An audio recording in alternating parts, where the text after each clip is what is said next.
এবার আসেন, কোন মানুষ নামাজ আদায় করে, আমাদের সমাজের বহু মানুষ নামাজ আদায় করে। এবার কিছু ভয়ঙ্কর কথা বলবো। যারা নামাজি, যারা রবের গোলামি করে, এদের ব্যাপারে কিছু ভয়ঙ্কর কথা বলবো। খুব মন দিয়ে শুনেন, সিরিয়াস আলোচনা, খুব সিরিয়াস আলোচনা। এদিক ওদিক হলে বুঝতে কষ্ট হবে, বুঝতে কষ্ট হলে উল্টাপাল্টা বলে ফেলবেন। এর কারণে সিরিয়াস আলোচনা, খুব মন দিয়ে শুনবেন। যারা 5 ওয়াক্ত নামাজ মসজিদে গিয়ে আদায় করে, জামাতের সঙ্গে যেই লোকগুলো 5 ওয়াক্ত নামাজ মসজিদে পড়ে, দোস্তরে বহু নামাজি আছে নামাজ পইরাও জাহান্নামে যাবে। বহু উলামায়ে কেরাম আছে, বহু আলেম মাথায় পাগড়ি পরার পরেও জাহান্নামে চলে যাবে। বহু বক্তা, আমার মতো বহু বক্তা আছে, হাজারো মানুষকে ওয়াজ নসিহত করতো, কিন্তু কিয়ামতের ময়দানে দেখবেন লোকটা আগে তারে দিয়া জাহান্নাম উদ্বোধন করতেছে। বহু মানুষ এমন আছে, হাজী সাহেব রে হজ করে আইছে, তারপরেও এ হাজী সাহেব রে দিয়া জাহান্নাম উদ্বোধন হবে। বহু মানুষ লক্ষ লক্ষ টাকা দান করে, দান করার পরেও এই লক্ষ লক্ষ টাকা দান করনেওয়ালারে দিয়া আল্লাহ রব্বুল আলামিন জাহান্নাম উদ্বোধন করবে।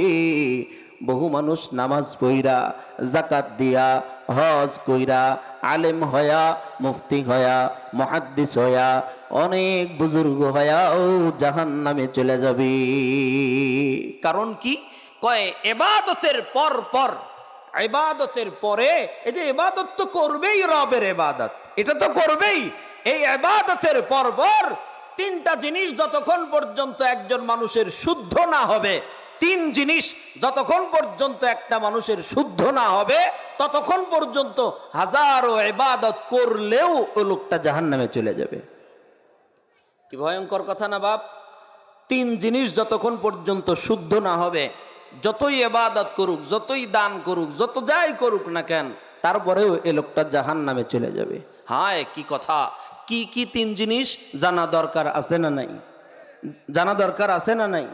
আমি এক এক করে বলবো, আর আপনি এখান থেকে একটা একটা করে আপনার সঙ্গে মিলাইবেন।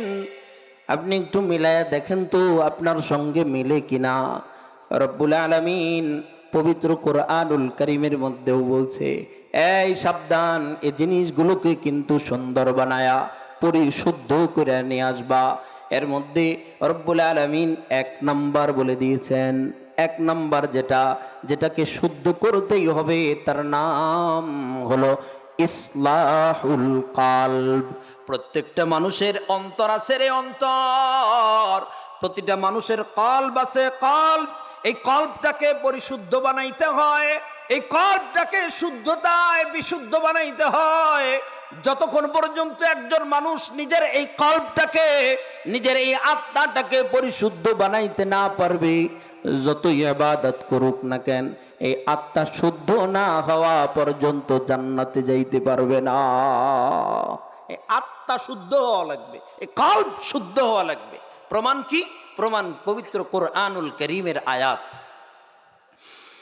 আল্লাহ রাব্বুল আলামিন পবিত্র কোরআনুল কারীমের মধ্যে বলেন, ইয়াউমা লা ইয়ানফাউ মালু ওয়ালা বানুন ইল্লা মান আতাল্লাহা বিকলবিন সালিম,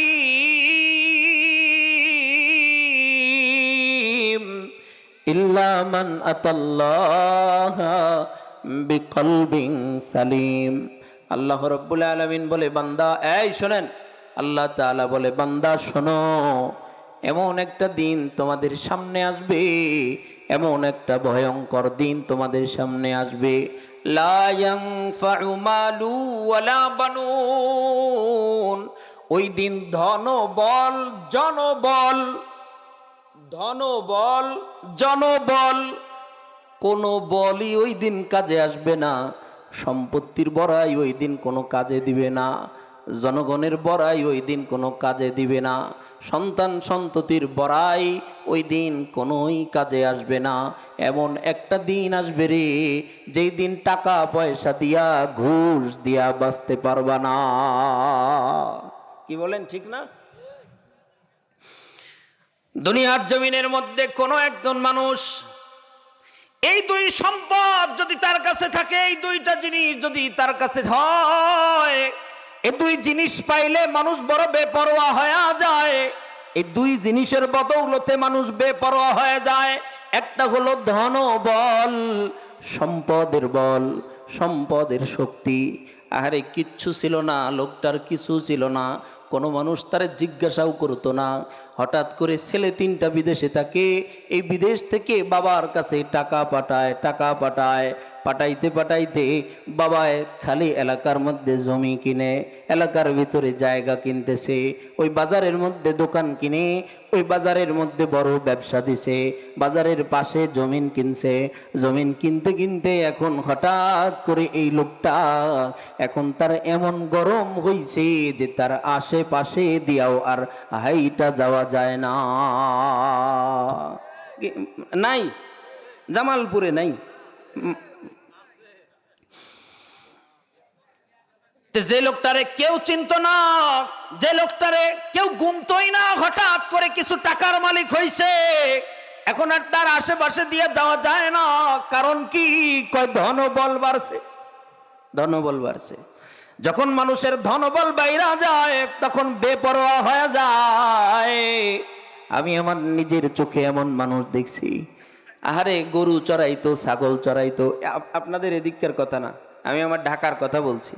আমি যেখানে থাকি ওই জায়গায় ছাগল চড়াইতো, গরু চড়াইতো। আমি নিজে দেখছি, আমার সঙ্গে আইসা বসে থাকতো, দিন রাত আমার কাছে আইসা বসে থাকতো, আমার কাছে আইসা অনেক সময় বসে বসে গল্প করতো। মন খারাপ হইলেই দৌড়ায়া সুইটা আমার কাছে আসতো, হুজুর আপনার কাছে আসলে আমার ভালো লাগে, বসো গল্প করো, বসো কিছু খাওয়াই, কিছু খাওয়াই।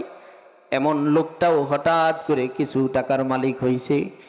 ধনবল যখন বাইরা যায়, এ লোকটারে আমি নিজের চোখে দেখছি। এখন আর বাংলাদেশের মদ দিয়া তার হয় না, মদ খাওয়ার পার্টি দিতে দুবাই যায়। মদ খাওয়ার পার্টি দিতে দুবাই যায়, দুবাই, দুবাই যায়, ওখানে পার্টি দিয়ে ওখানে মদ খায়। বাংলাদেশে আর মদ খাইলে তার হয় না। জোরে বলেন আছে না নাই? আছে, আছে। এমন কারণ কি? কয় ধনবল বাড়ছে, ধনবল বাড়লে বেপরোয়া হয়ে যায়। জনবল কোন মানুষের যদি বাইরে যায়, জনবল যদি কাউরে বাড়ে, তখন মানুষ বেপরোয়া হয়ে যায়। এর কারণে রব্বুল আলামিন জানে এই দুই জিনিস মানুষকে বেপরোয়া করে দেয়। মালিক এর জন্যই বলতেছে, সাবধান গোলাম, সাবধান। ইয়াউমা লা ইয়ানফাউ মালু ওয়ালা বানুন। এমন একদিন তোমার সামনে আসবে কিন্তু যেদিন তোমার এ ধনবল কোনো কাজে আসবে না, এ জনবলও তোমার কোনো কাজে আসবে না। আল্লাহ তাআলা ওই দিন কি কাজে আসবে? রব্বুল আলামিন ডেকে ডেকে বলে, ওই দিন শুধু ইল্লা মান আতাল্লাহ বিকলবিন সালিম,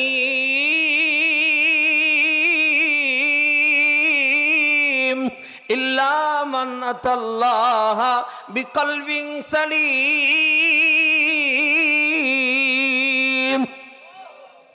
রব্বুল আলামিন বলে, গোলাম মনে রাখো, ওই দিন শুধুমাত্র একটা শুদ্ধ এক আত্মা যার থাকবে, শুদ্ধ এক কলব যার থাকবে। শুদ্ধ কলব বলতে যার অন্তরের ভিতরে গুনাহের দাগ থাকবে না, যে কলবের ভিতরে গুনাহের দাগ থাকবে না, যে কলবের ভিতরে শিরকের গুনাহ থাকবে না, শিরকের গুনাহ মুক্ত হবে যেই কলবটা, কবিরা গুনার মুক্ত হবে যেই কলবটা। আল্লাহরে নারাজ করলে কলবের ভিতরে দাগ পেয়ে যায়, এ দাগ মুক্ত।